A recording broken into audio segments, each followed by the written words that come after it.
चलो भाई, अब हम लोग आज देखेंगे कोऑर्डिनेट ज्योमेट्री थोड़ा सा। ये तो हम जानते ही हैं कि दो म्यूचुअली परपेंडिकुलर स्ट्रेट लाइंस अगर बनाई जाए तो वो एक प्लेन को चार इक्वल पार्ट्स में डिवाइड करती हैं, जो कि चार क्वाड्रेंट्स कहलाते हैं उसके। जहां पे वो इंटरसेक्ट करती हैं दोनों लाइंस, उसे हम ओरिजिन कहते हैं। ओ से डिनोटेड है, यहाँ पे ये वाला पॉइंट है ओरिजिन। अब मान लो इन दो लाइंस का हमने नाम दे दिया, एक को कह दिया एक्स एक्सिस और वाई एक्सिस। ये वाली एक्स एक्सिस हो गई, ये लाइन का नाम हो गया। ये इधर भी इंफिनिटी तक जा रही है, ये इधर भी इंफिनिटी तक जा रही है। इस वाली लाइन को नाम दे दिया वाई एक्सिस।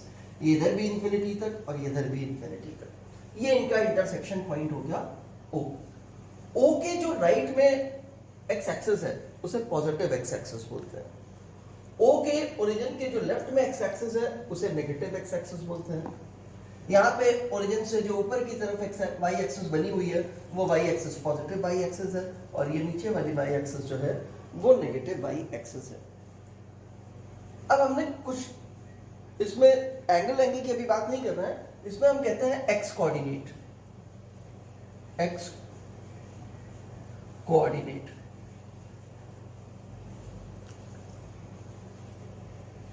और वाई कोऑर्डिनेट।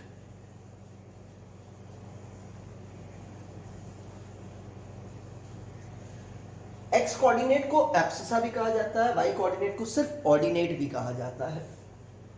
देखते हैं एक्स कोऑर्डिनेट का मतलब क्या है। देखो, अब हम क्या करना चाहते हैं, बेसिकली इसको बना करके हम किसी चीज की लोकेशन बताना चाहते हैं, वो कहां पे है और कितनी दूर प्रेजेंट है, इसके बारे में हम कंप्लीट इंफॉर्मेशन, मतलब दो चीजों के टर्म में हम ऐसी इंफॉर्मेशन प्रोवाइड कर देना चाहते हैं कि एग्जैक्टली वो लोकेट हो जाए। मान लो जैसे उसको मैं ग्राउंड पे खड़ा हूं, मैंने एक बॉल थ्रो कर दी, अब वो बॉल इस ग्राउंड पे कहीं जाकर के गिर गई। अब मैं दो ऐसी इंफॉर्मेशन देना चाहता हूं जिनसे वो बॉल तक एग्जैक्टली पर्सन पहुंच जाए कोई और। अब जैसे मैं बोलूं यहां से वो 50 मीटर दूर है, तो क्या इससे 50 मीटर दूर जाकर उसकी बॉल मिल जाएगी वाकई में? जरूरी नहीं है, क्योंकि हो सकता है 50 मीटर कोई इधर चला जाए, कोई उधर चला जाए, कोई उधर चला जाए, कोई उधर चला जाए। तो एक डायरेक्शन का होना भी बहुत जरूरी है, तभी मेरे को मालूम चलेगा कि ठीक है दूरी 50 मीटर है यहां से मेरे से, लेकिन किस डायरेक्शन में, वो भी अगर वो इंफॉर्मेशन दे दी जाए तो काम बन सकता है, वो बॉल हमें मिल सकती है। अब उसको देने का एक तरीका ही हमारे पास यहाँ पे कोऑर्डिनेट का है। जो अभी हम कोऑर्डिनेट सिस्टम बता रहे हैं वो उसको लोकेट करने का ही एक तरीका है। तो ये समझते हैं एक्स कोऑर्डिनेट क्या है। एक्स कोऑर्डिनेट दो इंफॉर्मेशन देगा, एक वाई एक्सिस से कितनी दूर है। एक्स कोऑर्डिनेट हमें बताएगा वो चीज, मान लो पॉइंट है कोई, हम जिसे लोकेट करना चाहते हैं, तो वो पॉइंट वाई एक्सिस से कितनी दूर है ये हमें बताएगा एक्स कोऑर्डिनेट। कौन सी एक्सिस से? वाई एक्सिस से कितनी दूर है। साथ में ये भी बताएगा कि वो वाई एक्सिस के राइट में है या वाई एक्सिस के लेफ्ट में है। राइट और लेफ्ट में बताने के लिए हमने कहा प्लस और माइनस का साइन यूज करेंगे, प्लस और माइनस का। इधर की एक्स एक्सिस पॉजिटिव है, इसका मतलब अगर हम एक्स कोऑर्डिनेट प्लस में देंगे तो हमें कहीं इस तरफ मिलेगी वो चीज, वो पॉइंट हमें इधर मिलेगा। माइनस में देंगे तो ओरिजिन के लेफ्ट में चले जाएंगे, एक्स कोऑर्डिनेट माइनस में हुआ तो हमें ये समझ में आया कि एक्स कोऑर्डिनेट दो चीज बताएगा कि ओरिजिन के लेफ्ट में प्रेजेंट है या ओरिजिन के राइट में प्रेजेंट है इस फिगर के अकॉर्डिंगली, और फिर कितनी दूर है।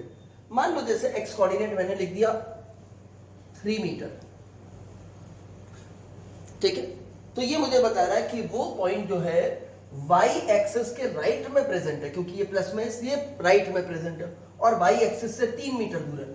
अब वाई एक्सिस से 3 मीटर तो बहुत से पॉइंट्स हैं, मैं यहां से स्टार्ट करूं तो 1 मीटर 2 मीटर 3 मीटर यहां पहुंच गया, यहां से स्टार्ट करूं 1 मीटर 2 मीटर 3 मीटर यहां पहुंच गया, यहां से स्टार्ट करूं तो 1 मीटर 2 मीटर 3 मीटर यहां पहुंच गया।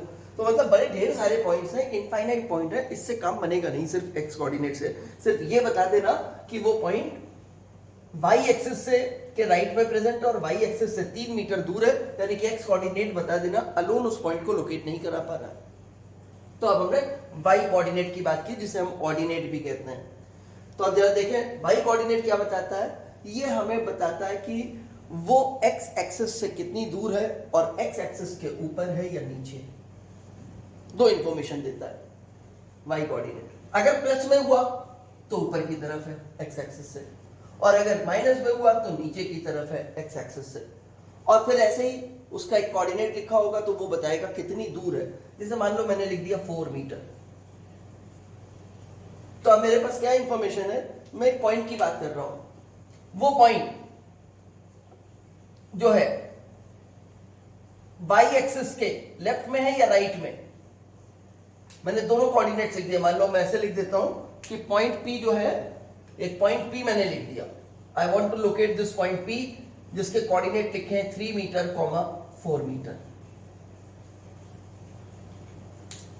तो मेरे को इंफॉर्मेशन मिली, पहली इंफॉर्मेशन ये प्लस में है, तो कहा भाई ये ओरिजिन के इधर है। अगर ये ओरिजिन के इधर है तो या तो फर्स्ट क्वाड्रेंट में प्रेजेंट होगा या सेकंड क्वाड्रेंट में प्रेजेंट होगा। तो जैसे ही मैंने एक्स कोऑर्डिनेट के लिए डिसाइड किया, उसका साइन देखा, तो मुझे इस पॉइंट P के लिए मालूम चल गया it can be located in the first quadrant और द फोर्थ क्वाड्रेंट। शायद मैंने सेकंड बोल दिया था, फर्स्ट और फोर्थ क्वाड्रेंट, ठीक है। फिर कहा 4 मीटर है, तो 4 मीटर भूल जाओ थोड़ी देर के लिए 3 मीटर को। कहा अच्छा किससे, एक्स एक्सिस से 4 मीटर है और प्लस में है तो एक्स एक्सिस के ऊपर होगा 4 मीटर। तो इसका मतलब या तो ये फर्स्ट में हो सकता है या सेकंड में हो सकता है। फिर से एक बार देखते हैं, एक्स कोऑर्डिनेट पॉजिटिव था तो इससे मुझे क्या मालूम चला कि जो पॉइंट है मेरा वो या तो फर्स्ट क्वाड्रेंट में प्रेजेंट है या फिर मेरे पास फोर्थ क्वाड्रेंट में प्रेजेंट है। वाई कोऑर्डिनेट भी पॉजिटिव था तो या तो फर्स्ट में प्रेजेंट है या फिर सेकंड में प्रेजेंट है। लेकिन ये तो दोनों ही कोऑर्डिनेट है उसके पास, तो कहां पे प्रेजेंट हुआ, फर्स्ट दोनों में आया, तो this is located in the first. वैसे भी अगर आप देखो तो x पॉजिटिव ये था, y पॉजिटिव ये था, x भी पॉजिटिव हो और y भी पॉजिटिव हो तो ये वाला क्वाड्रेंट आता है जिसे आप फर्स्ट क्वाड्रेंट कहते हो। x नेगेटिव हो, y पॉजिटिव हो तो ये सेकंड वाला क्वाड्रेंट आता है। x भी नेगेटिव हो और y भी नेगेटिव हो तो ये वाला क्वाड्रेंट आता है थर्ड क्वाड्रेंट। x पॉजिटिव हो, y नेगेटिव हो तो फोर्थ क्वाड्रेंट, ठीक है ना। पहले जो लिखा जाएगा फर्स्ट, जैसे ये ब्रैकेट में p के बाद मैंने लिखा, ये पहली चीज लिखी है, फिर कॉमा लगा के दूसरी लिखी है। ये पहला वाला x कोऑर्डिनेट दे रहा होगा, ये दूसरा वाला y कोऑर्डिनेट दे रहा होगा हमारे को। तो इसमें क्या है, फर्स्ट क्वाड्रेंट में दोनों चीजें पॉजिटिव है, बोथ आर पॉजिटिव। और इस क्वाड्रेंट में क्या है हमारे पास, x नेगेटिव है और y कैसा है, पॉजिटिव है। इस क्वाड्रेंट में दोनों नेगेटिव है और इस क्वाड्रेंट में x पॉजिटिव है और y नेगेटिव है, ठीक है। वैसे ये याद करने वाली कोई ऐसी चीज नहीं है, अगर आपको ये समझ में आता है कि x कोऑर्डिनेट और y कोऑर्डिनेट क्या बता रहे हैं तो अपने आप ही लोकेट हो जाता है। जैसे मैंने पहले नहीं बताया था कि भाई ये फर्स्ट क्वाड्रेंट में, तो कैसे ढूंढा, का x कोऑर्डिनेट पॉजिटिव तो इधर होगा y एक्सिस के राइट में, तो हुआ आइदर इन फर्स्ट और इन फोर्थ। का y कोऑर्डिनेट भी पॉजिटिव तो का आइदर इन फर्स्ट और इन सेकंड, दोनों में आया फर्स्ट। फर्स्ट और फोर्थ में हुआ तो भी फर्स्ट प्रेजेंट था, फर्स्ट और सेकंड में हुआ तो भी, तो एक ही पॉइंट है वो फर्स्ट में ही प्रेजेंट है जिसमें दोनों पॉसिबिलिटीज फुलफिल हो रही हैं। तो दोनों पॉजिटिव होने का फर्स्ट, और बाकी आप याद करना चाहते हो तो याद भी कर सकते हो कहां पे क्या है। अब देखते हैं इस पॉइंट को और लोकेट करते हैं। अब इसने कहा जो x एक्सिस y एक्सिस से वो है वो कितनी दूर है, y एक्सिस से 3 मीटर है और राइट में है। तो चलो y एक्सिस से मैं कहीं से भी चल देता हूं, मैं यहां से चलूं, यहां से चलूं, यहां से चलूं, यहां से कहीं से भी चल लेता हूं मैं, ठीक है। चलो मैं यहां से स्टार्ट करता हूं ओरिजिन से। ये गया 1 मीटर, ये गया 2 मीटर, ये गया 3 मीटर। एक्चुअली में अगर मैंने यहां से स्टार्ट किया होता ऊपर थोड़ा इसके, तो इसके थोड़ा ऊपर आता, नीचे स्टार्ट किया होता कहीं नीचे आता। यानी कि एक ऐसी लाइन है, ये एक लाइन मैंने ड्रॉ कर दी यहां पे, ये और लंबी हो सकती है। अब कर ही देता हूं इसे लंबा।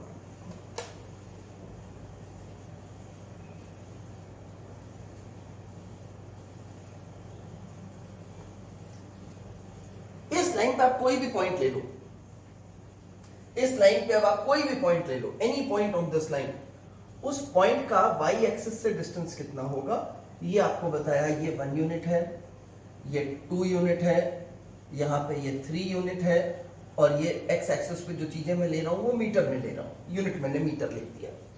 तो ये पॉइंट y एक्सिस से कितनी दूर है, 3 मीटर। ये पॉइंट भी y एक्सिस से 3 मीटर। इनफैक्ट इस लाइन पे आप कोई भी पॉइंट ले लोगे तो उसका y एक्सिस से डिस्टेंस 3 मीटर का है, ठीक है। तो मतलब पहली बार में मेरे को ये मालूम चल गया कि वो पॉइंट इसी लाइन पे कहीं ना कहीं लाई करेगा। अब दूसरा क्या कहा गया मुझसे कहा गया कि वो एक्स एक्सिस से कितनी दूर है, 4 मीटर। तो एक्स एक्सिस से 4 मीटर जाना है मेरे को। चलो मैं एक्स एक्सिस से 4 मीटर दूर जाने की बात करता हूं, वो भी प्लस में। तो मैंने एक्स एक्सिस से कहीं से भी स्टार्ट कर दिया, कहीं से भी स्टार्ट कर सकता हूं। You can start from this point, this point, this point, this point, this point, this point. एक प्रेफरेंस के लिए ओरिजिन से स्टार्ट कर दिया। तो यहां पे गया 1 मीटर, 2 मीटर, 3 मीटर, 4 मीटर, ये भी मीटर में है। तो मैं यहां पे पहुंच गया। क्या ये एक अकेला पॉइंट है जो एक्स एक्सिस से 4 मीटर है? तो नहीं। अगर मैं एक ऐसी लाइन बना दूं,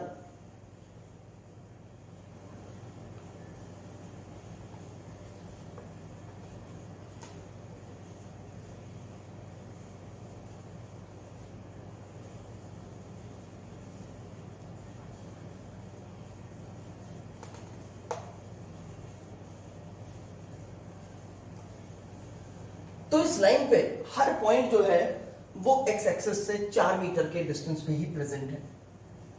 अब वो ऐसा पॉइंट जो वाई एक्सिस से 3 मीटर है एंड एक्स एक्सिस से 4 मीटर है, वो इन दोनों लाइंस का इंटरसेक्शन हो गया। This is the located point P, जिसके कोऑर्डिनेट हो गए हमारे पास 3 मीटर, 4 मीटर। ठीक है ना? तो ये एक लोकेशन दे दी हमने कि कहां पे वो पॉइंट प्रेजेंट है। इस पॉइंट को वेल डिफाइन कर दिया हमने। ऐसे ही मान लो एक पॉइंट है मेरे पास ए, जिसके कोऑर्डिनेट लिखे हैं -3 मीटर, 2 मीटर। अब सबसे पहली चीज, एक्स कोऑर्डिनेट नेगेटिव है, तो ये वाई एक्सिस के किस तरफ होगा, लेफ्ट में या राइट में? तो लेफ्ट में होगा। वाई एक्सिस से कितनी दूर होगा? 3 मीटर दूर। तो मैं लेफ्ट में चला, 1 मीटर, 2 मीटर, 3 मीटर, मैं यहां पहुंच गया। तो मैंने कहा अब यहां पे अगर मैं ऐसे लाइन ड्रॉ कर दूं,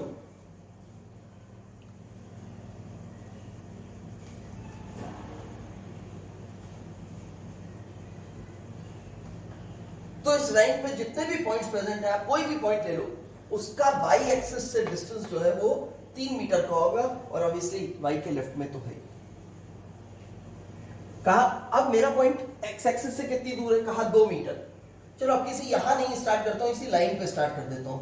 मैं पहले इधर आ गया, अब मैंने कहा मैं यहां से चलता हूं, मुझे 2 मीटर जाना है और वही प्लस वाली डायरेक्शन में वाई के। तो मैं इधर चला, 1, 2, तो मैं कहां पहुंच जाऊंगा? I will directly reach to this point now. मैं यहां पे आ गया। ये मेरे लिए पॉइंट ए हो गया, जिसके कोऑर्डिनेट्स हो गए -3 मीटर, 2 मीटर। ठीक है? तो ये चीज आपको क्लियर हो गई कि हमें कोऑर्डिनेट के पॉइंट्स किस तरह से पॉइंट का लोकेशन बताते हैं। जब हम किसी पॉइंट के कोऑर्डिनेट्स लिखते हैं तो वो हमें कैसे बता देते हैं कि वो पॉइंट कहां पे प्रेजेंट है। मान लीजिए मेरे को एक पॉइंट दिया गया है बी, जिसके लिए मुझे कहा गया ये -3 मीटर, -4 मीटर कोऑर्डिनेट्स हैं इसके। आपसे क्वेश्चन ये पूछा मैंने कि ये किस क्वाड्रेंट में लाया करता है, पहला क्वेश्चन। तो आपको मालूम है दोनों के दोनों नेगेटिव हैं। दोनों नेगेटिव होने का मतलब कौन सा क्वाड्रेंट हो गया आपके पास? क्या ये हुआ सेकंड वाला? नहीं, इसमें वाई पॉजिटिव हो जाएगा। ओके, क्या फर्स्ट हुआ? नहीं, उसमें भी 2 पॉजिटिव है। क्या अच्छा फोर्थ हुआ? नहीं, उसमें एक्स पॉजिटिव है। तो ये हो गया हमारे पास ये। और वैसे भी आप समझ सकते थे मुझे वाई एक्सिस से किधर जाना है, इस तरफ, तो ये 2 तो रूल आउट हो गए। और मुझे एक्स एक्सिस से किधर जाना है, इधर, तो बचा सिर्फ एक हमारे पास ये वाला क्वाड्रेंट आ गया। ओके, अब मैं आपसे पूछूं कि बताओ इस पॉइंट का वाई एक्सिस से डिस्टेंस कितना है? तो आंसर -3 मीटर मत लिख देना वाई एक्सिस से, डिस्टेंस तो 3 मीटर का है। माइनस तो ये बता रहा था लेफ्ट में प्रेजेंट है वाई के कि राइट में प्रेजेंट है, वो कंक्लूजन था साइन का हमारे पास। माइनस का मतलब लेफ्ट में था। तो ये पॉइंट वाई एक्सिस से कितनी दूर है? 3 मीटर। और मैं आपसे पूछूं यही पॉइंट एक्स एक्सिस से कितनी दूर है? तो 4 मीटर। क्लियर है ये चीज? कोई डाउट तो नहीं है इसमें? ओके, अब मान लो मैंने एक पॉइंट सी लिख दिया और उसके कोऑर्डिनेट लिख दिए a, b।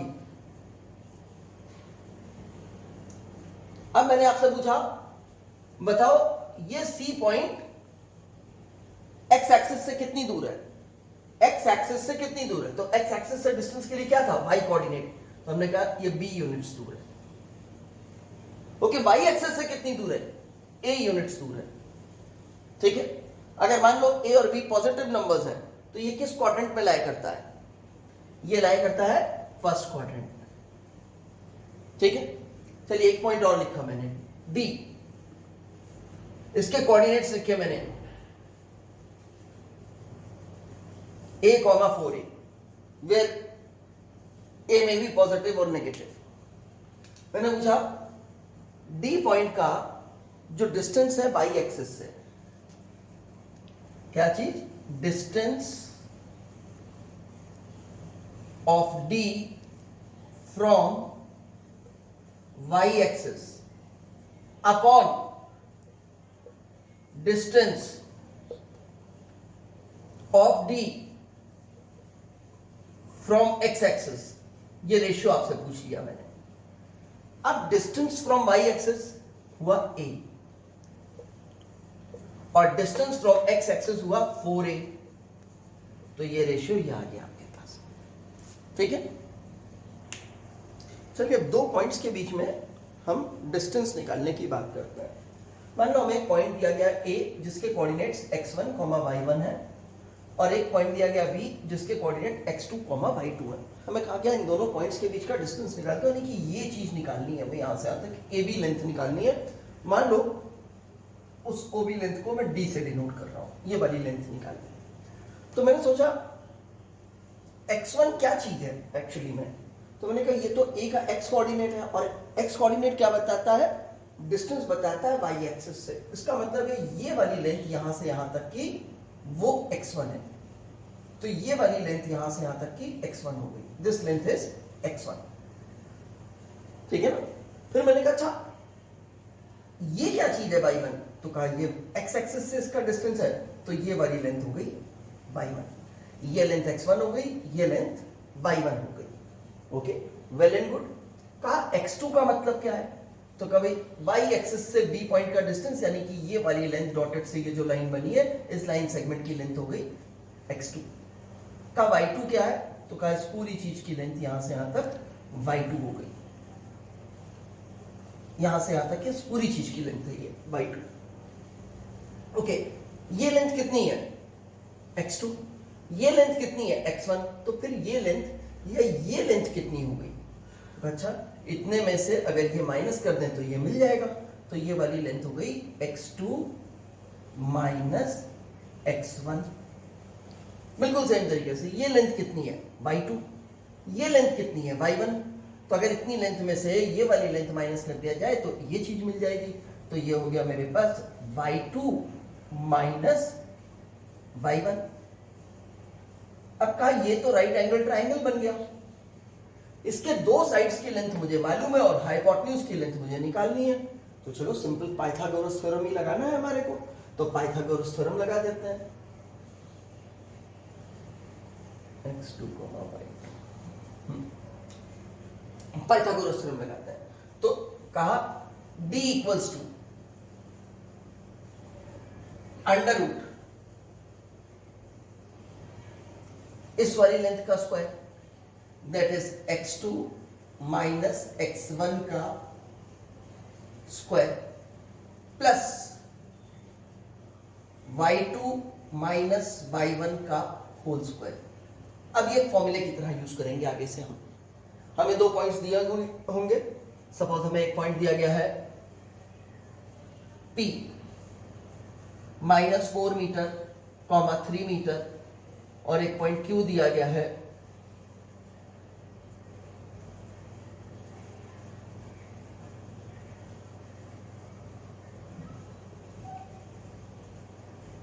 -8 मीटर, 6 मीटर मान,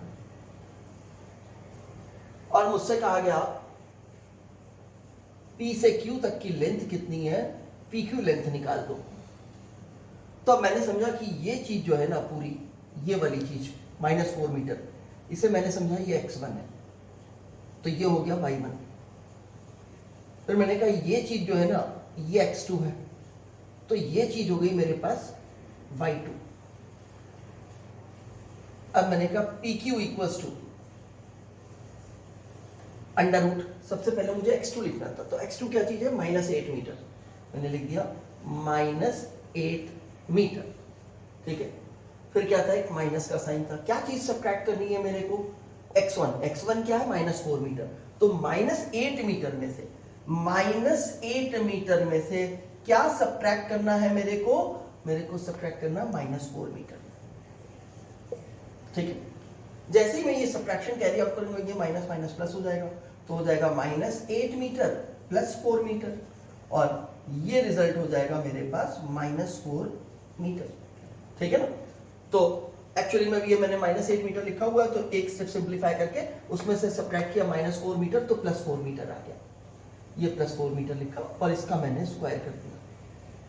फिर मैंने प्लस का साइन लगाया, कहा y2 कितना है, तो y2 देखा, यहां से फॉर्मूले से चेक कर रहा हूं, y2 6 मीटर है, तो लिखा 6 मीटर। कितना माइनस करना है इसमें से, कहा 3 मीटर, तो ये 3 मीटर लिखा, ये स्क्वायर कर दिया इसका भी। नाउ PQ इक्वल्स टू -8 में 4 ऐड किया, तो -4 मीटर मिला मेरे को, -4 मीटर का स्क्वायर किया 16 मीटर स्क्वायर हो गया, माइनस का स्क्वायर पॉजिटिव, कहा 6 मीटर में से 3 मीटर माइनस किया, कितना आया 3 मीटर, उसका स्क्वायर कर लो, कितना आ गया 9 मीटर स्क्वायर, तो इसमें 9 मीटर स्क्वायर ऐड किया और रूट था अपनी जगह पे एज इट इज लगाया। अब ये कितना हो गया,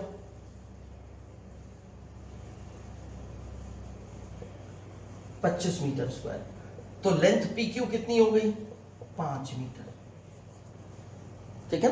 ये कहलाएगा डिस्टेंस फॉर्मूला। हमें 2 पॉइंट के कोऑर्डिनेट्स दिए होंगे तो हम उनके बीच में इसकी मदद से डिस्टेंस निकाल सकते हैं। चलिए, अब डिस्टेंस फॉर्मूला तो हमें समझ में आ गया, अब हम समझते हैं mid point formula. Mid point formula, जैसे मेरे को A और B दे दिया है, मुझसे कहा AB का मिड पॉइंट, जो इनके बीचों बीच एकदम पॉइंट है, ये वाले पॉइंट की बात हो रही है, ठीक है ना, इस लाइन सेगमेंट का मिड पॉइंट।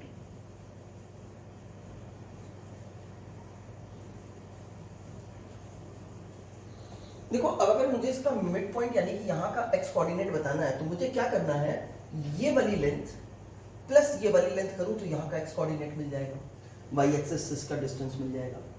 तो यहाँ के अगर x कोऑर्डिनेट और y कोऑर्डिनेट, सपोज x और y है, ये मिड पॉइंट के कोऑर्डिनेट जो है वो x, y है, अगर तो मैं x की बात करूं तो x क्या चीज है मेरे पास, x है मेरे पास यहां से लेके यहां तक का डिस्टेंस, यानी कि x1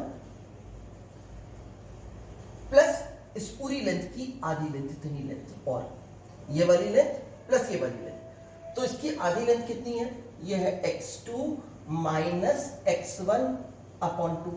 तो कहा इसे थोड़ा सिंप्लीफाई कर देते हैं, x इक्वल्स टू 2 LCM हो गया, ये हो गया 2x1 plus x2 minus x1 का एक स्टेप और सिंप्लीफाई कर देते हैं, 2x1 में से x1 माइनस किया, x1 प्लस x2 बाई 2 आ गया। अच्छा, मतलब इसका x कोऑर्डिनेट प्लस इसका x कोऑर्डिनेट बाई 2 कर दें तो इनके मिड पॉइंट का x कोऑर्डिनेट मिल गया। अब y, अभी तो इसका y कोऑर्डिनेट y भी चाहिए, तो का y कैसे निकलेगा,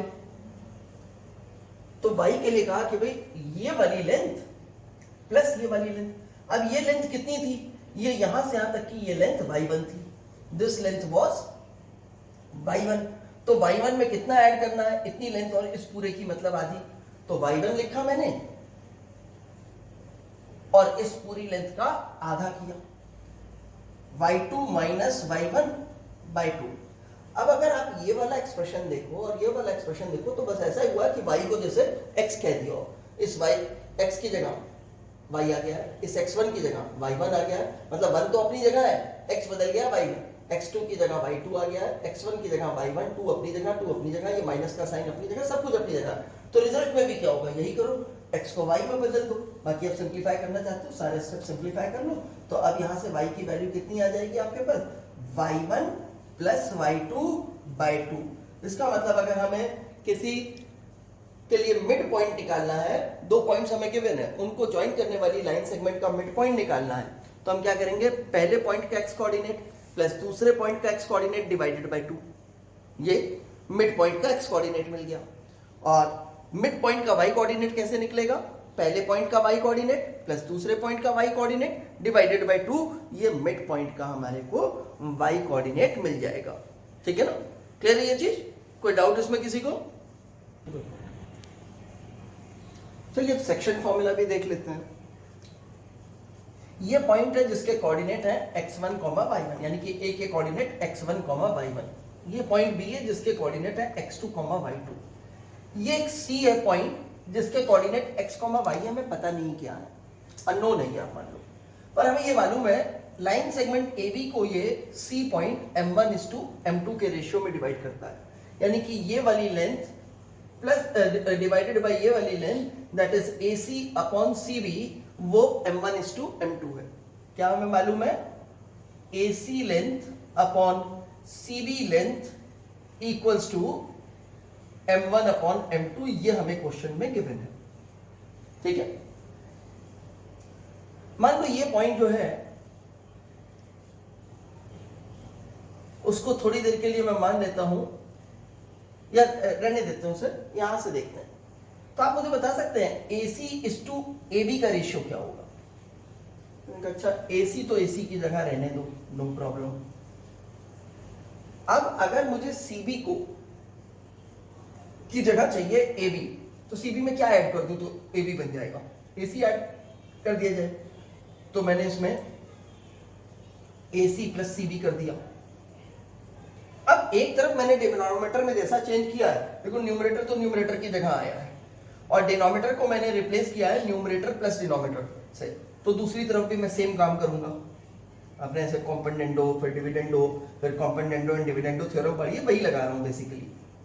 तो यहां पे क्या आ गया मेरे पास, न्यूमरेटर तो न्यूमरेटर की जगह आ गया, डिनोमिनेटर को क्या रिप्लेस करना है, न्यूमरेटर प्लस डिनोमिनेटर, तो m1 प्लस m2। ठीक है, अब ये वाली चीज क्या हो गई मेरे पास, AC अपॉन AB।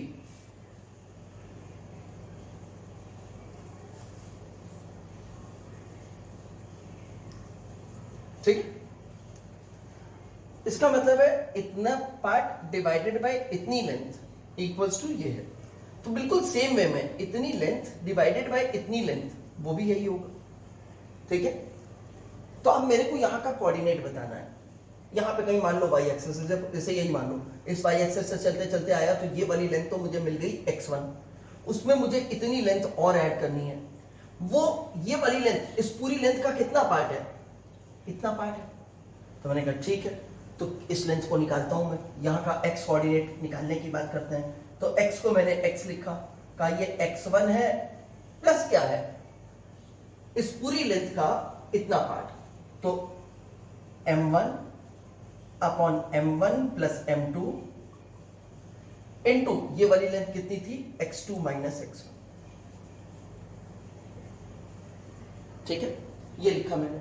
थोड़ा इसे सिंप्लीफाई करने की बात करते हैं, तो x इक्वल्स टू एलसीएम ले लिया मैंने m1 प्लस m2, यहां पे आया एक टर्म मेरे पास, लिख देता हूं पहले तो m1 plus m2 into x1 plus m1 into x2 minus x1। Further simplify करते हैं, x इक्वल्स टू एक टर्म मिलेगा यहाँ पे m1 x1, और यहाँ पे यही टर्म m1 x1 नेगेटिव मिलेगा, दोनों कैंसिल आउट हो जाएंगे, यहाँ पे मिलेगा m2 x2 और यहाँ पे मिलेगा m1 x2। तो मैंने पहले लिख लिया सपोज m1 x2, आप m2 x1 भी लिखना चाहो तो लिख लो, कोई फर्क नहीं पड़ता, m2 x1 plus m1 x2 upon m1 plus m2। अब A और B के लिए हमें कहा था वो पॉइंट निकालो जो A B लाइन सेगमेंट को m1:m2 के रेशियो में डिवाइड करता है, उस पॉइंट के कोऑर्डिनेट्स बताने को कहा था। तो x कोऑर्डिनेट तो ऑब्टेन हो गया उस पॉइंट का, वाई कोऑर्डिनेट भी बिल्कुल सेम तरीके से ऑब्टेन होगा।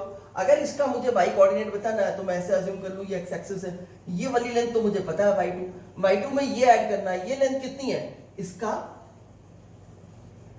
कितना पार्ट है, इतना पार्ट है। तो जैसे इधर ऐड किया था वैसे ही ऐड करेंगे। यहाँ पे x की जगह y लिख रहे होंगे, इसकी जगह y1 लिख रहे होंगे, प्लस प्लस ही लिख रहे होंगे, ये फ्रैक्शन एज इट इज लिख रहे होंगे, यहाँ पे y2 माइनस y1 लिख रहे होंगे।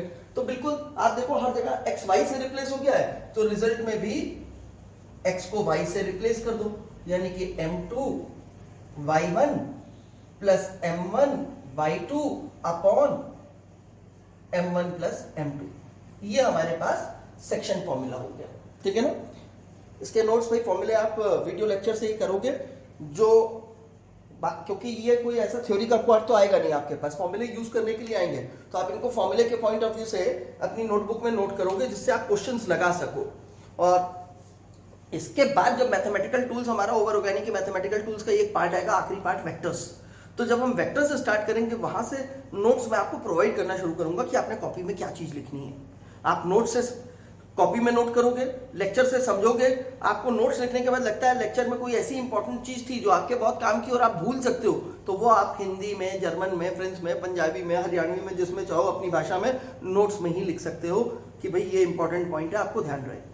कोशिश करो उसे अलग कलर के पेन से लिखना, जिस कलर में आप ब्लू पेन से अगर वैसे लिख रहे हो तो उसको ग्रीन से, रेड से ऐसे लिखो, आपको हाईलाइटेड रहे कि ये लेक्चर में आपने कोई चीज पढ़ी थी जो नोट्स में नहीं है और आपके काम की आप भूल सकते थे इस चीज को। तो वो क्या होगा, जब भी पेज खुलेगा तो आपको दिखेगा तो हाईलाइट होगा, भूल सकते थे तो तुरंत दिखेगा तो रिकॉल हो जाएगा, भूलने के चांसेस कम हो जाएंगे। अब तक हमने क्या क्या समझ लिया है, हमने समझ लिया 4 क्वाड्रेंट क्या होते हैं, ठीक है।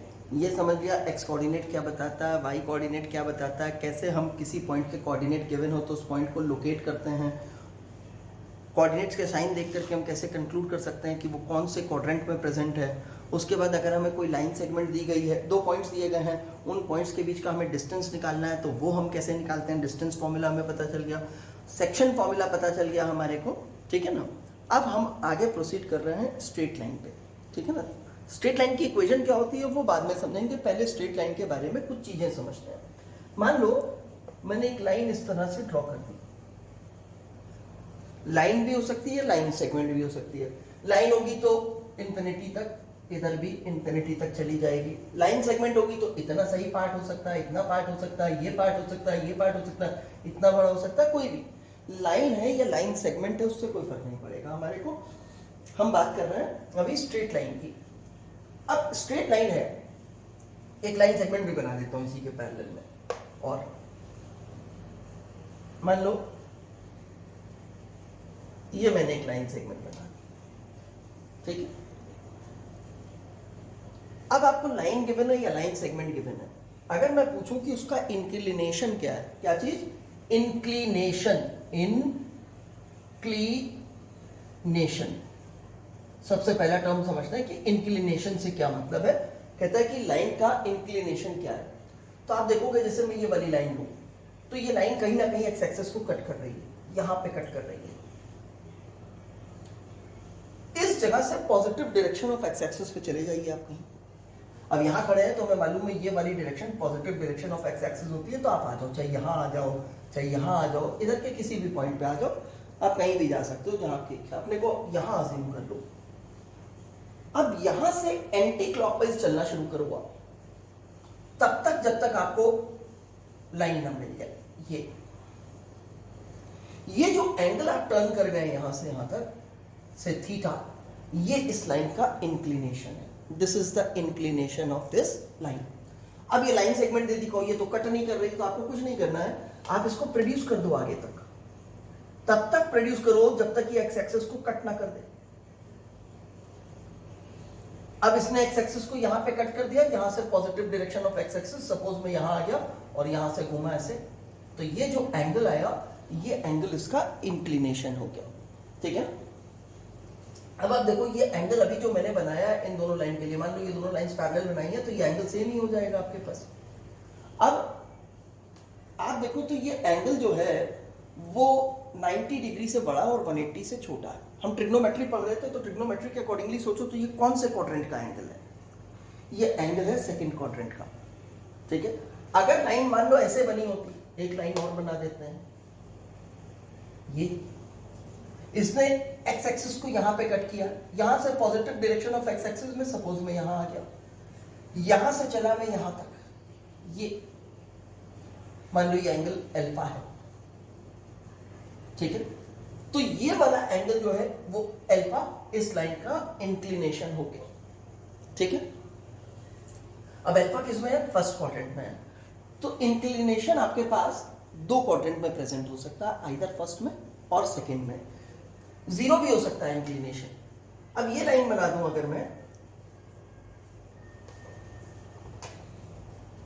ये लाइन बना दूं मैं, तो ये लाइन कभी भी एक्स एक्सिस को कट नहीं करेंगी, एक्स एक्सिस के पैरेलल लाइन बना दी। इनफैक्ट एक्स एक्सिस भी बना दूं, हर लाइन अपने पैरेलल होती है, तो ये एक्स एक्सिस को कभी कट नहीं करेंगी। तो इनके और एक्स एक्सिस के बीच में एंगल कितना रहेगा? जीरो। यानी कि वो लाइंस जो एक्स एक्सिस के पैरेलल है उनका इंक्लिनेशन कितना होगा? 0 डिग्री का। एक्स एक्सिस का खुद का इंक्लिनेशन कितना होगा? वो भी 0 डिग्री का, क्योंकि हर लाइन अपने लिए पैरेलल है, ठीक है। वो लाइंस जो एक्स एक्सिस के पैरेलल हैं उन सभी का इंक्लिनेशन 0 डिग्री का होगा, ठीक। तो ये लाइन का इंक्लिनेशन 0, इस लाइन का भी 0, और खुद एक्स एक्सिस का इंक्लिनेशन भी 0 हो गया। मैं पूछूं वाई एक्सिस का इंक्लिनेशन कितना है? तो वाई एक्सिस का इंक्लिनेशन 90 डिग्री का है, ठीक है। क्लियर ये चीज? तो अब हमें ये मालूम चल गया कि इंक्लिनेशन क्या है, इंक्लिनेशन का हमें पूरा आइडिया हो गया कि इंक्लिनेशन क्या है। तो अगला टर्म समझते हैं स्लोप क्या है। इंक्लिनेशन समझने के बाद स्लोप, इसे ग्रेडियंट भी कहा जाता है स्लोप को। अब स्लोप क्या चीज होती है? tan of inclination. जो भी आपने इंक्लिनेशन निकाला है उस एंगल के लिए टेंजेंट निकाल दीजिए, तो वो इंक्लिनेशन हो जाएगा। सपोज इस वाले के लिए बात करते हैं, इंक्लिनेशन हम थीटा कंसिडर करें, तो इस लाइन का स्लोप कितना हो जाएगा? tan थीटा, ठीक है।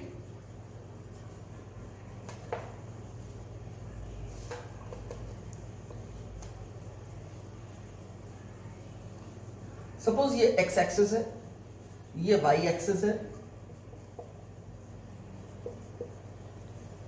मैंने ये एक लाइन बनाई और आपको ये एंगल बता दिया कि 135 डिग्री का है, और आपसे कहा कि आप इस लाइन का स्लोप बता दो। स्लोप को हम जो है स्मॉल एम से डिनोट करते हैं, स्लोप को स्मॉल एम से डिनोट करते हैं। तो आपसे कहा इस लाइन का स्लोप बता दो, तो अब स्लोप कितना हो जाएगा इसका?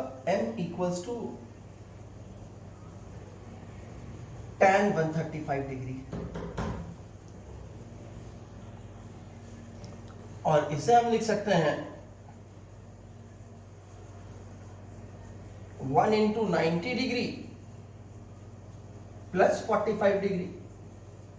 अब एंगल हो गया सेकंड क्वाड्रेंट का, सेकंड क्वाड्रेंट में tan पॉजिटिव या नेगेटिव? तो कहा भाई नेगेटिव होता है सेकंड क्वाड्रेंट में, तो माइनस का साइन लगाया। अब ये 1 है, ऑड है, तो क्या tan को चेंज करेंगे? तो ऑफ कोर्स चेंज करेंगे। किसमें चेंज करेंगे? कॉट में, तो कॉट लिख लिया। और एंगल कौन सा लिखेंगे? ये वाला, इररिस्पेक्टिव कि यहाँ प्लस का साइन है या माइनस का। अगर माइनस का होता तो भी हम यही लिख रहे होते 45। कॉट 45 डिग्री की वैल्यू क्या होती है? 1 होती है, और एक माइनस ऑलरेडी लगा हुआ है, तो ये -1 हो गया। इस लाइन का स्लोप -1 हो गया। मान लीजिए एक लाइन और है, ये एंगल इसके लिए इंक्लिनेशन का मेरे को दिया गया है 60 डिग्री। इस लाइन का स्लोप कितना हो जाएगा? tan 60 डिग्री, tan 60 √3 होता है, तो ये √3 हो गया, ठीक है। मान लीजिए ये लाइन मुझे दी गई है, मुझे ये एंगल दे दिया गया 150 डिग्री, और मुझसे पूछा इस लाइन का स्लोप बता दो कितना है। तो गलती मत कीजिएगा, ये इंक्लिनेशन नहीं दिया है। आपने देखना है, आप यहाँ पे एक्स एक्सिस को ये लाइन कट कर रही है, positive direction of x axis पे जाना है, यहाँ पे यहाँ से एंटी क्लॉकवाइज घूमना है, ये आना है, ये वाला एंगल आपको रिक्वायर्ड है। ये एंगल पूरा आपका 150 का है, यहां से यहां तक का ये पूरा 180 का है। इस 180 में से अगर ये 150 माइनस कर दें यानी कि 30 डिग्री, तो ये 30 डिग्री है, तो इसका स्लोप है tan 30 डिग्री, दैट इज 1/√3। ठीक है, तो अब हम लाइन के लिए स्लोप निकालना सीख गए कि कैसे है। जस्ट उल्टा भी हो सकता है क्वेश्चन, आपको स्लोप दे दिया जाए, मान लो मैं कहूँ एक लाइन का स्लोप जो है -1 है, उसका इंक्लिनेशन बता दो, तो इसका मतलब है आपको ये -1 दिया गया है, तो आपको tan थीटा की वैल्यू -1 दी गई है। अब tan थीटा आपके पास आया -1। अब हमें मालूम हमारे पास जो स्लोप है वो या तो फर्स्ट क्वाड्रेंट का होगा या सेकंड क्वाड्रेंट का होगा। tan नेगेटिव हो गया तो सेकंड क्वाड्रेंट में है, सेकंड क्वाड्रेंट में है। ठीक है, तो अब इसको कैसे लिखें हम इस चीज की वैल्यू? तो हमने सोचा अगर सेकंड क्वाड्रेंट में है तो जरूर थीटा जो है वो क्या होता होगा, वो 90 प्लस अल्फा होता होगा हमारे पास। ठीक है ना, 90 प्लस अल्फा होता होगा। तो अगर हम tan के बाद 90 प्लस अल्फा करेंगे तो वो तो cot अल्फा में जाएगा। तो cot में कौन सा टर्म है जिसकी वैल्यू 1 होती है? तो हमें मालूम चला cot 45 की होती है, तो ये माइनस cot 45 हो गया। ठीक है, आप ऐसे भी कह सकते थे, आपको ये ध्यान नहीं आया cot का, आप उसकी जगह क्या कहते हैं 1 कितने में, tan में कितने की वैल्यू 1 होती है, तो आपने कहा 45 की, आप इसे -tan 45 लिख दो। ठीक है, ये -tan 45 लिख दिया। अब आपको इसकी वैल्यू निकालनी है, तो अब वो सोचो कि जब सेकंड क्वाड्रेंट में जाए लेकिन tan ही रहे, चेंज ना हो, अभी माइनस को भूल जाओ, तो हम क्या लिख सकते हैं, tan चेंज नहीं करना और सेकंड क्वाड्रेंट में जाना है, तो हम tan 180 माइनस वो वाला एंगल लिख सकते हैं, tan 180 माइनस 45, सॉरी 180 में से कितना माइनस करूं मैं कि मेरे को जो है मिल जाएगा 45 डिग्री, तो 135 डिग्री। ठीक है ना, अगर 180 में से मैं 35 डिग्री माइनस कर रहा हूं तो ये फॉर्म होगा tan 180 माइनस थीटा का, इसको मैं लिख सकता हूं 2 × 90, tan में ही रहेगा, तो tan में ही रहा। इसकी वैल्यू मत देखो, इसे थीटा समझते हुए चलो आप कि कोई एंगल थीटा होगा, कोई एंगल अल्फा होगा। 180 माइनस थीटा का फॉर्म देखते हुए चलो। अब tan तो tan में रहेगा, और अगर 180 में से कुछ माइनस कर लो, वैल्यू देखोगे तो कंफ्यूजन होगी, वैल्यू भूल जाओ, इसे एक अननोन के टर्म में, सपोज x है ये, तो tan 180 माइनस x आपके पास क्या होगा, ये आप समझोगे कि 180 में से कुछ माइनस कर रहे हैं और उसको स्टैंडर्ड एंगल ही समझो, भले ही हो या ना हो, स्टैंडर्ड एंगल की तरह ही समझ के चलो। तो अब आपको समझ में आया कि क्या होगा, एक तो ये सेकंड क्वाड्रेंट का एंगल हो जाएगा, 180 में से अगर मैं x सब्ट्रैक्ट करूंगा तो सेकंड क्वाड्रेंट का एंगल हो जाएगा, तो सेकंड क्वाड्रेंट का एंगल हो जाएगा, तो ये माइनस में आएगा, और ये माइनस में आएगा, उसके बाद मैं tan 135 लिखूंगा, ये चीज लिख सकता हूं मैं इसे। और इस चीज को सोचो आप क्या लिख सकते हो, अब इस चीज को मैं ऐसे भी कह सकता हूं, इतनी चीज की वैल्यू निकाली है मैंने, दिस इज -1, tan 135 डिग्री की वैल्यू तो आपको पता है, दिस इज 1 ऐसे कहते हैं। ठीक है ना, और इसको इधर कर दूं तो ये -1 हो गया आपके पास, इसका मतलब है आपके पास यह चीज आ गई। ठीक है, क्लियर है ये चीज?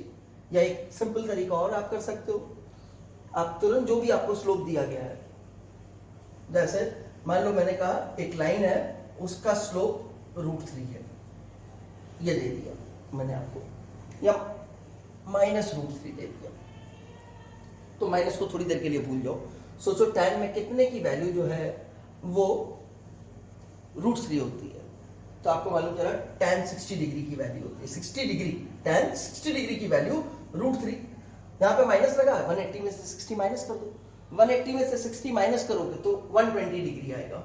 देखिए जरा tan 120 डिग्री की वैल्यू कितनी आती है, tan 120 degree equals to tan 1 × 90 degree plus 30 degree, तो tan 120 डिग्री इक्वल्स टू, अब ये सेकंड क्वाड्रेंट में tan नेगेटिव माइनस में आया, यहाँ पे 1 लिखा हुआ है, ऑड है, चेंज किया cot में, एंगल यही 30 डिग्री, cot 30 की वैल्यू कितनी होती है, cot 30 डिग्री की वैल्यू √3 होती है, माइनस ये वाला, और cot 30 की वैल्यू √3, ये यानी कि 120 डिग्री का स्लोप हो गया। तो आपके पास दिया जाए तो आप क्या करो, सोचो tan में कौन सा एंगल है जिसकी वैल्यू ये होगी, वो एंगल जैसे ही आपको मिलता है, जैसे इस केस में आपको 60 डिग्री मिला, तो आप तुरंत 180 में से इसको माइनस कर दो, अगर यहाँ पे माइनस का साइन लगा तो 120 डिग्री आ गया, तो इंक्लिनेशन हो गया 120 डिग्री। ठीक है, जैसे यहाँ वाला भी देखो, आपको स्लोप दिया मैंने m इक्वल्स टू -1 है। ठीक है, तो आपने सोचा टैन में कितने डिग्री की वैल्यू 1 होती है, इतनी चीज की वैल्यू, तो आपने कहा 45 डिग्री की होती है, तो स्लोप निकल चुका है थीटा, यानी कि इंक्लिनेशन कितना होगा, माइनस में था तो 180 में से इसको माइनस कर दो 135 डिग्री, ये आपके पास इंक्लिनेशन हो गया। ठीक है, अब हम देखेंगे इक्वेशन ऑफ लाइन। यहाँ लाइन स्ट्रेट लाइन है हमारे पास, इक्वेशन ऑफ लाइन की बात करेंगे।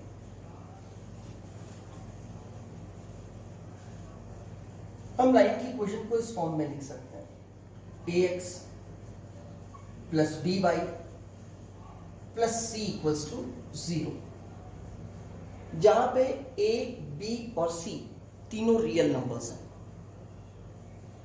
a पॉजिटिव भी हो सकता है, नेगेटिव भी हो सकता है, फ्रैक्शन भी हो सकता है, इंटीजर भी हो सकता है। The same is with b and the same is with c, real number होना है इनको। x x ही रहेगा, y y रहेगा आपके पास। a 0 भी हो सकता है, ठीक है, हो सकता है b 0 हो सकता है c 0 हो। तो बेसिकली जो लाइन की इक्वेशन होगी उसमें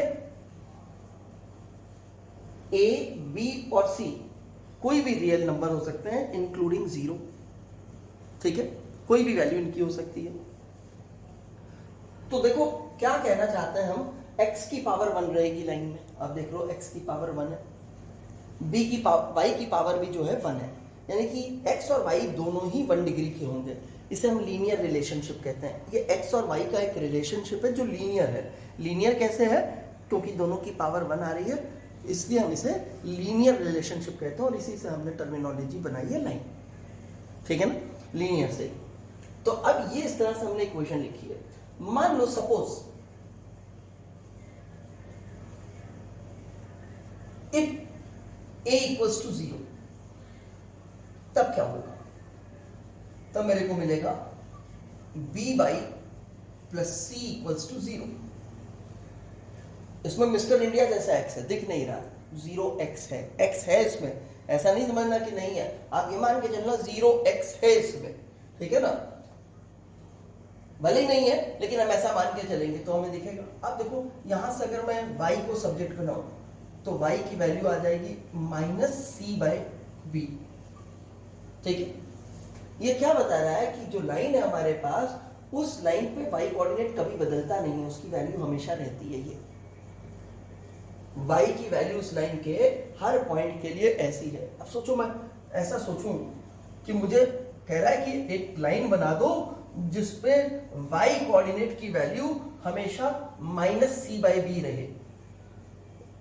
अब y कोऑर्डिनेट की वैल्यू नेगेटिव है। y कोऑर्डिनेट बताता था x एक्सिस से डिस्टेंस और प्लस माइनस x एक्सिस के ऊपर या नीचे।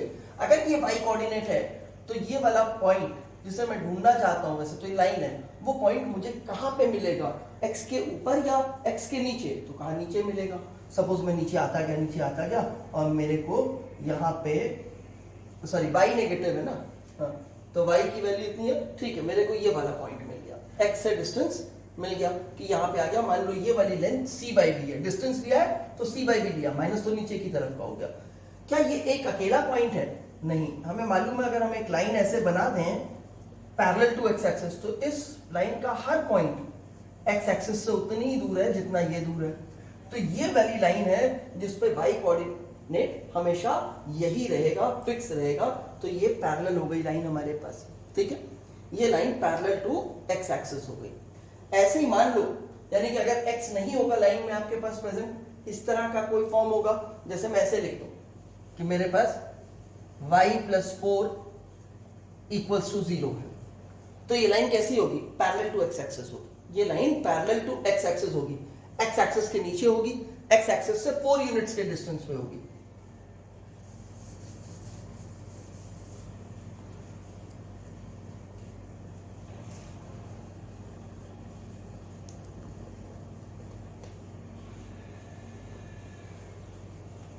मानिए y एक्सिस x एक्सिस, ठीक है ना। इससे मैंने सोचा इस 4 को उधर ले जाऊं तो y इक्वल्स टू -4 हो जाएगा। अब y इक्वल्स टू -4 ढूंढा, सपोज ये y इक्वल्स टू -4 है, यहाँ पे y इक्वल्स टू -4 है। अच्छा, मैं अगर आपसे पूछूं इस पॉइंट का x कोऑर्डिनेट कितना है तो क्या हुआ? x कोऑर्डिनेट का मतलब क्या होता था? y से डिस्टेंस। तो इसका y से डिस्टेंस कितना है? ये तो y पे ले रह रहा है, तो y से इसका डिस्टेंस 0 है, तो यहाँ का x कोऑर्डिनेट कितना होगा? 0। y एक्सिस पे कोई भी पॉइंट होगा तो उसका x कोऑर्डिनेट 0, तो ये 0, -4 का पॉइंट है, आप मान लो दिस पॉइंट इज 0, -4। अगर मैं ऐसी लाइन बना दूं, ये लाइन, तो इस पॉइंट का जो डिस्टेंस है x एक्सिस से कितना होगा? 4 यूनिट का। ये जिस यूनिट में होगा वो 4 यूनिट। इस पॉइंट का कितना है? 4 यूनिट। इस पॉइंट का कितना है? 4 यूनिट। इस पॉइंट का x एक्सिस से डिस्टेंस, इसका डिस्टेंस, इसका डिस्टेंस, इसका डिस्टेंस, कोई भी पॉइंट ले लो, सबका डिस्टेंस। तो ये आपको यही बता रहा है एक ऐसी लाइन जिस पे y कोऑर्डिनेट हमेशा -4 रहता है, उसकी इक्वेशन ये है। ठीक है। इसी तरह अगर मान लो इफ b is 0, अगर b 0 तो इक्वेशन का फॉर्म हो जाएगा ax + c = 0, यानी कि x = -c/a। तो ये कह रहा है एक ऐसी लाइन जिसपे x कोऑर्डिनेट हमेशा फिक्स रहेगा, कांस्टेंट रहेगा। अब मान लो मेरे को ऐसे लिखा हुआ मेरा x - 2 = 0, तो जैसे ही x को सब्जेक्ट बनाऊंगा तो x = 2 आ जाएगा, यानी कि एक ऐसी लाइन चाहिए है जिसपे x हमेशा 2 रहेगा। अब x प्लस में 2 आएगा, 2 उधर चला गया तो हम इधर आ गए, 1 यूनिट, 2 यूनिट, तो कहा ये वाला पॉइंट। तो ये अकेला पॉइंट थोड़ी है। अगर यहां पे आप ऐसी लाइन बना दोगे तो इस लाइन का हर पॉइंट क्या होगा? उस पे x कोऑर्डिनेट 2 ही हो जाएगा, जितने भी पॉइंट ले लो। तो हम ऐसी लाइन की बात कर रहे हैं, ठीक है ना? क्लियर है ये चीज? तो अभी हमने ये लाइन की इक्वेशन स्टैंडर्ड फॉर्म में लिखी है। हमें समझ में आ गया कि लाइन की इक्वेशन स्टैंडर्ड फॉर्म में कैसे लिखनी है। तो उसका फॉर्मूला ये है, जिसमें a b c real numbers हैं हमारे लिए। अब लाइन को हम अलग अलग फॉर्मेट में लिखते हैं। लाइन को हम ऐसे भी लिखते हैं, एक इक्वेशन, बहुत कॉमन इक्वेशन है ये, y = mx + c। इसमें भी देखो y की पावर 1, x की पावर 1, तो ये आपके पास लीनियर फंक्शन है, यानी कि लाइन की इक्वेशन है। इसमें m जो है, ये टर्म m से हम क्या डिनोट कर रहे थे? क्या समझा था कि m से क्या डिनोट करेंगे? स्लोप। तो ये वाली चीज स्लोप है। ये तभी है जब y का कोएफिशिएंट 1 है। अगर आपके y के साथ ऐसे लिखी होती इक्वेशन, मान लो मैं इस फॉर्म में एक इक्वेशन लिख देता हूं। सपोज मेरे पास एक इक्वेशन लिखी हुई है,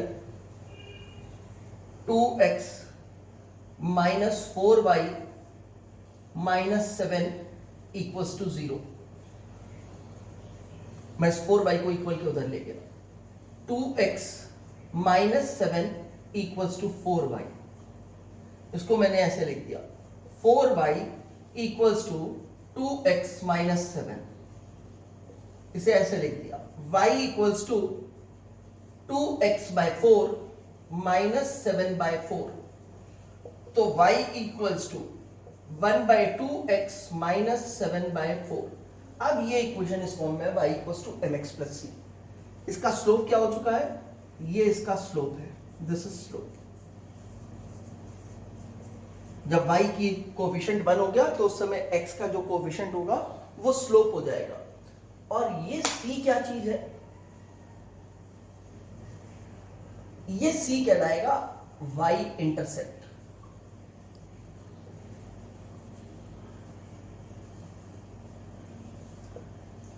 लाइन जहां पे y एक्सिस को कट करेगी, उस जगह का जो कोऑर्डिनेट लेंगे आप, उसे आप y इंटरसेप्ट की जगह उसी को y इंटरसेप्ट समझेंगे। जैसे मान लीजिए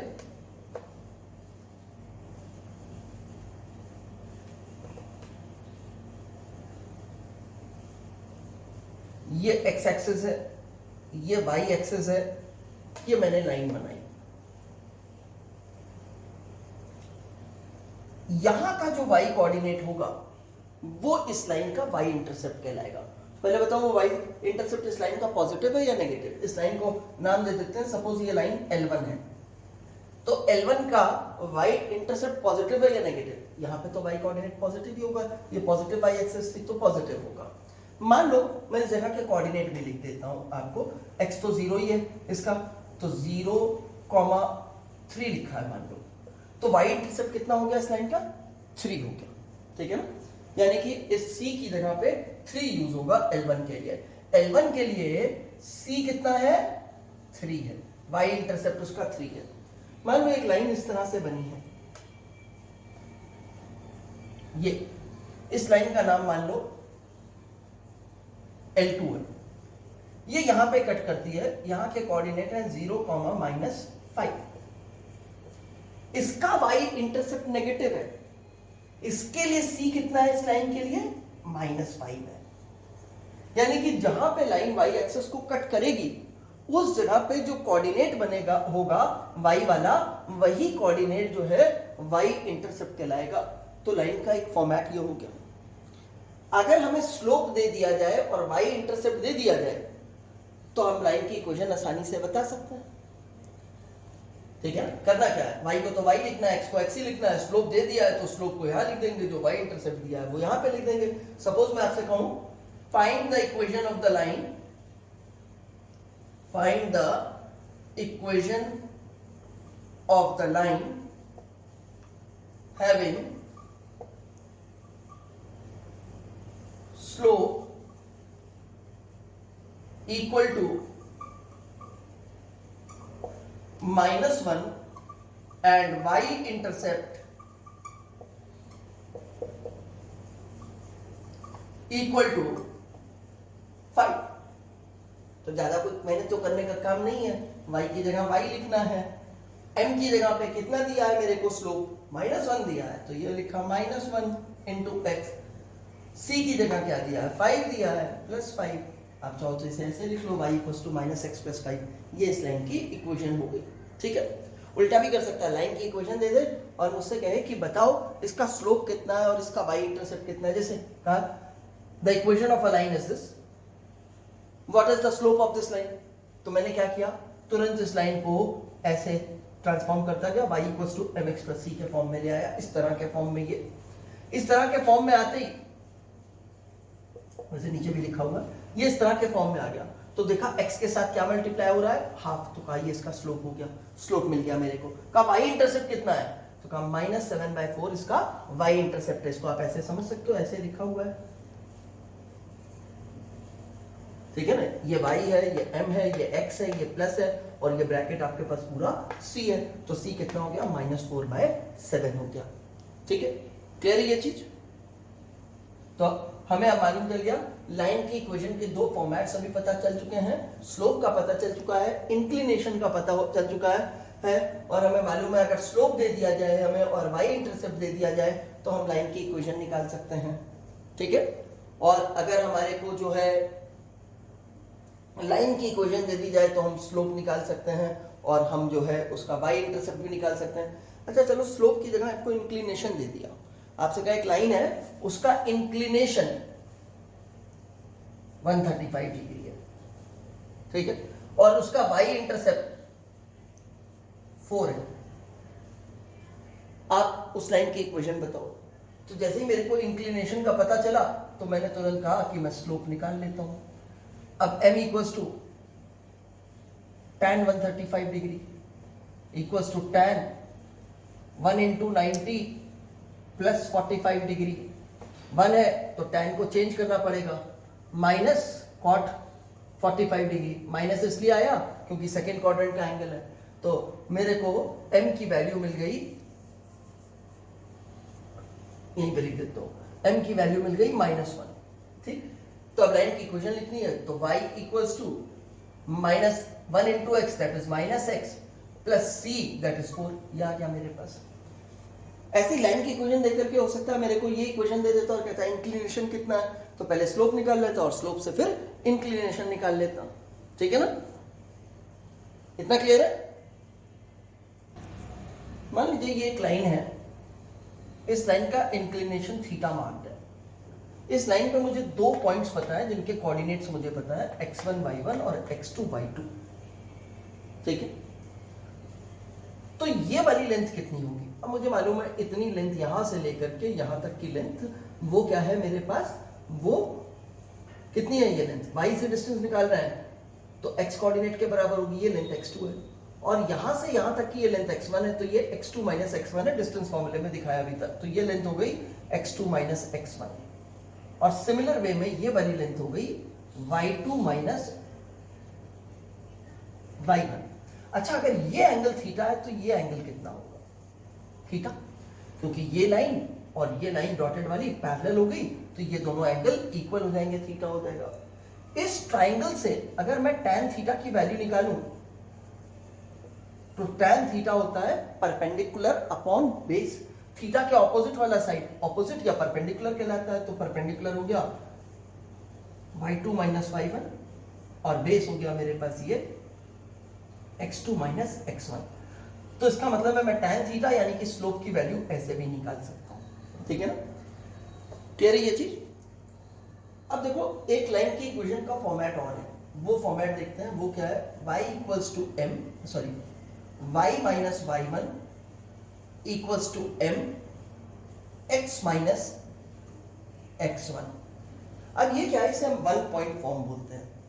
क्या होता है, हमें लाइन का स्लोप गिवन होता है और लाइन के ऊपर प्रेजेंट एक पॉइंट गिवन होता है, जैसे मेरे से कहा गया the equation of the line passing through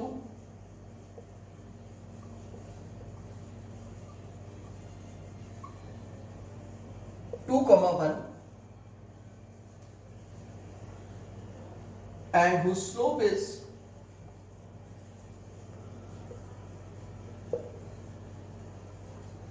to is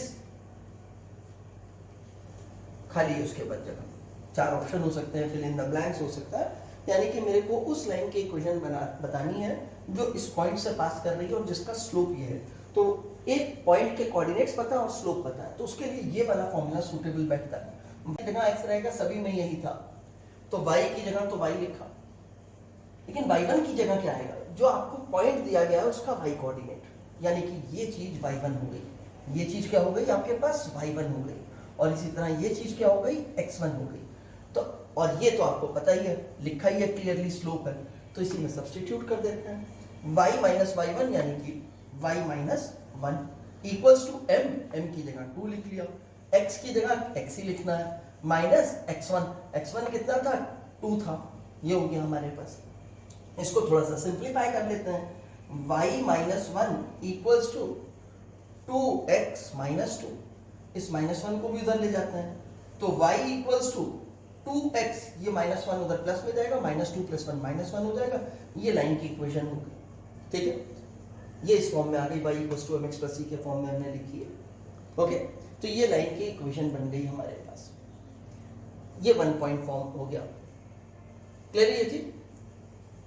coordinates ध्यान रखिएगा, जो उसका साइन हो वो रखिएगा। मान लो मैंने आपको ये कहा होता कि 2 माइनस 1 से पास करती है, तो जब आप यहाँ पे करते y माइनस, तो 1 नहीं माइनस करते, उसकी जगह क्या माइनस कर रहे होते हैं आप, -1 माइनस कर रहे होते हैं y कोऑर्डिनेट, तो फिर ये वाली चीज आपको y प्लस 1 मिलती, और ये प्लस 1 मिलती तो ये उधर माइनस में जाती, तो ये वाला टर्म आपके पास 3 आता, ठीक है। देखो पिछली बार भी शायद गलती कर दी, करेक्शन करो भैया, ये तो 2 इसमें मल्टीप्लाई किया ही नहीं, ठीक है ना, तो कर ठीक कर लेते हैं इसे। एरर पढ़ा था ना, एरर खत्म नहीं होते, जरा सी लापरवाही की, सावधानी हटी, दुर्घटना घटी, मेरे से हो सकती है तो आपसे भी हो सकती है, सबसे हो सकती है। फिर से कर लेते हैं इसे, हमने इस पॉइंट फॉर्म को यूज किया, y की जगह y लिखा, माइनस की जगह माइनस लिखा, y1 -1 था, -1 लिखा, स्लोप की वैल्यू 2 गिवन थी, 2 लिखा, x की जगह x लिखा, और यहाँ का कोऑर्डिनेट क्या दिया था हमारे को, -2 दिया था x का, तो x की जगह x1 की जगह हमने 2 लिखा। अब ये हो गया y plus 1 equals to 2x, और ये इसमें मल्टीप्लाई किया -4, ये पिछली बार मैं मल्टीप्लाई करना भूल गया था, आप करेक्शन कर लीजिएगा। अब ये 1 उधर ले गए, तो y इक्वल्स टू 2x तो एज इट इज रहा, ये उधर गया तो सब्ट्रैक्शन में गया, -4 -1 -5 हो गया, ठीक ना। तो एक फॉर्म ये हो गया। एक और फॉर्म देखते हैं लाइन की इक्वेशन का, y minus y1 equals to y2 minus y1 upon x2 minus x1 bracket में x माइनस x1। इसे 2 पॉइंट फॉर्म बोलते हैं। हमें लाइन के ऊपर 2 पॉइंट्स दे दिए जाएं, जैसे ये लाइन जा रही है, इस पे हमें 2 पॉइंट्स दे दिए। मान लो इसके लिए दिया गया 3,4 है और इसके लिए हमें दे दिया ये 7,6 है। मान लो 2 पॉइंट्स दे दिए मेरे को लाइन पे और उससे कहा गया इस लाइन की इक्वेशन बता दो। Find the equation of the line that passes through the point 3,4 and through the point 7,6। ठीक है ना? या find the equation of the line passing through the points 3,4 and 7,6। तो ये चीज देखो, तो अब स्लोप है, आपको स्लोप पहले दे रहे थे तो अब स्लोप निकालने के लिए कहा इनमें से किसी भी एक पॉइंट के कोऑर्डिनेट को x1 y1 और दूसरे पॉइंट को x2 y2 मान लो। वो आपकी चॉइस है, आप किसी को भी x1 y1 मान सकते हो, लेकिन अगर इसे x1 कह रहे हो तो यही y1 रहेगा। ऐसा ना हो इसे x1 कह दो और इसे y2 कह दो। ये x1 है तो ये y1 है, फिर ये x2 हो जाएगा, ये y2 हो जाएगा। और उल्टा किया आपने, कहा मैं तो इसे x1 मानूंगा तो कोई बात नहीं, ये x1 हो जाएगा, ये y1 हो जाएगा, ये x2 y2 हो जाएगा। आप किसी को भी मान सकते हो। सपोज मैंने इसको कंसिडर कर लिया कि ये x1 है, इसको कंसिडर कर लिया ये y1 है, इसको कंसिडर कर लिया मैंने ये x2 है, इसको कंसिडर कर लिया ये y2 है मेरे पास। तो अब मैंने लिखा y माइनस y1 क्या है मेरे पास 4, लिख दिया 4। y2 क्या है मेरे पास 6, y1 क्या है 4, x2 क्या है 7, x1 क्या है 4, सॉरी x1 क्या है 3, x तो x से लिखना है, माइनस x1, x1 कितना है 3। एक बार चेक कर ले भाई मैंने ठीक वैल्यूज रखी हैं, एक बार चेक करने में कोई बुराई नहीं, कोई नुकसान नहीं।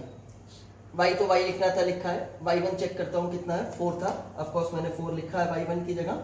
y2 कितना था 6 था, मैंने 6 लिखा है। y1 कितना था 4 था, 4 लिखा है। x2 कितना था मेरे पास x2 7 था, लिख दिया है। x1 कितना था 3 था, लिख दिया है। x की जगह x आना था, x1 की जगह 3 था, लिख दिया। अब इसी को आप सिंप्लीफाई कर लो। ये y माइनस 4 इक्वल्स टू 6 में से 4 माइनस हुआ 2, 7 में से 3 माइनस हुआ 4, x माइनस 3। ठीक है ना? तो यहां से यहां लिखता हूं, देखा कम हो रही है। y माइनस 4 इक्वल्स टू, इसको डिवाइड कर दिया, 2 इधर ले आया, ये जो नीचे वाला 2 है वो सपोज यहां पे ले आया, तो ये x माइनस 3 हो गया। अब ये 2y minus 8 equals to x minus 3 हो गया। ठीक है, का इस 8 को भी उधर ले जाता हूं, तो 2y equals to x minus 3 और ये 8 प्लस में जाएगा, तो x minus 3 plus 8, minus 3 plus 8 5 हो जाएगा। तो इसको चाहो तो डायरेक्टली 5 लिख लो, नहीं तो एक स्टेप बढ़ा लेना, चाहे ऐसे ही छोड़ दो, चाहे सारे टर्म्स एक तरफ ला करके दूसरी तरफ इक्वल्स टू 0 कर लो, चाहे y को सब्जेक्ट बना लो, वो लाइन की इक्वेशन हो जाएगी, यानी कि ये। ठीक है? अच्छा, क्वेश्चन अगर ऐसा होता मेरे पास कि एक लाइन है जो पॉइंट 3,4 और पॉइंट 7,6 से पास करती है, तो उसका आप मुझे y इंटरसेप्ट बता दो, ये वाला यहां का कोऑर्डिनेट। ठीक है ना? ये x एक्सिस हटा देता हूं, पता नहीं ये पॉजिटिव x पे कहां पे आएगा मुझे पता नहीं, पॉजिटिव y का है कि नेगेटिव y का, आई डोंट नो। तो सिर्फ y बना दी, आई डोंट नो ओरिजिन कहां पे है। मुझे कह रहा है कि y इंटरसेप्ट बता दो, यहाँ नहीं कि इसका y कोऑर्डिनेट बताने को कह रहा है। एक तरीका तो ये है कि मैं लाइन की इक्वेशन निकाल लूं, और लाइन की इक्वेशन मिल जाए तो ये 5/2 मिल गया, तो ये इसका y इंटरसेप्ट हो गया। ठीक है ना?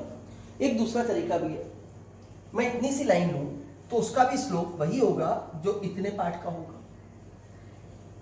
क्योंकि भाई अगर ये लाइन भी होती और x एक्सिस मान लो यहीं पे होती है, तो इतने पार्ट का भी स्लोप वही है, इतने पार्ट का भी स्लोप वही है, इतने पार्ट का भी स्लोप वही है, पूरी इन्फिनिटी तक चले जाओ तो भी वही है स्लोप आपके पास, स्लोप तो सेम ही रहेगा। तो मैंने कहा एक काम करते हैं, यहाँ के कोऑर्डिनेट 0, y या 0, कुछ मान लेते हैं, सपोज a मान लिया, 0, a मान लिया। x तो मुझे मालूम नहीं है y के ऊपर है, और वैसे भी मेरे से y इंटरसेप्ट पूछा है तो मैं इसमें इंटरेस्टेड हूँ, तो मैंने इतने पार्ट के लिए कहा स्लोप निकालता हूँ। स्लोप का हमने फॉर्मूला पढ़ा था कि अगर 2 पॉइंट पता हो तो एक पॉइंट के y कोऑर्डिनेट में से दूसरे पॉइंट का y कोऑर्डिनेट माइनस करो और फिर इसी तरह x कोऑर्डिनेट में से x कोऑर्डिनेट माइनस करो और दोनों का रेशियो ले लो तो वो स्लोप होता है। तो चलिए इसी चीज को यूज करते हैं हम यहाँ पे।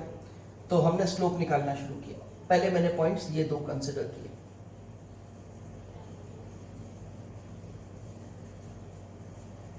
इसको समझ लिया x1 y1, इसको समझ लिया x2 y2। जब ये दो पॉइंट्स कंसिडर किए तो ये x1 y1, ये x2 y2। तो कहा भाई y2 माइनस y1 लिखना है, तो y2 की जगह 4 लिखा, y1 की जगह a सब्ट्रैक्ट किया, x2 की जगह 3 लिखा और x1 तो 0 था तो 3 में से 0 सब्ट्रैक्ट करूंगा, यही आ जाएगा। फिर मैंने कहा इतने पार्ट को लेकर के स्लोप निकाल लो। इसे समझा x1, ये y1, सॉरी इसे समझा x1, ये y1, इसे x2, इसे y2। ठीक है, आप कुछ उल्टा भी समझ सकते हो, कोई ऐसी गलती नहीं होगी, रिजल्ट आपका सेम ही आएगा। तो y2 6 हो गया, 6 लिखा, माइनस y1 कितना हो गया, 4 हो गया, अपॉन x2 कितना हो गया, 7। अगर ये y2 था तो फिर यही x2 होगा, माइनस x1 कितना है, 3। तो अब इतने पार्ट को सॉल्व करते हैं।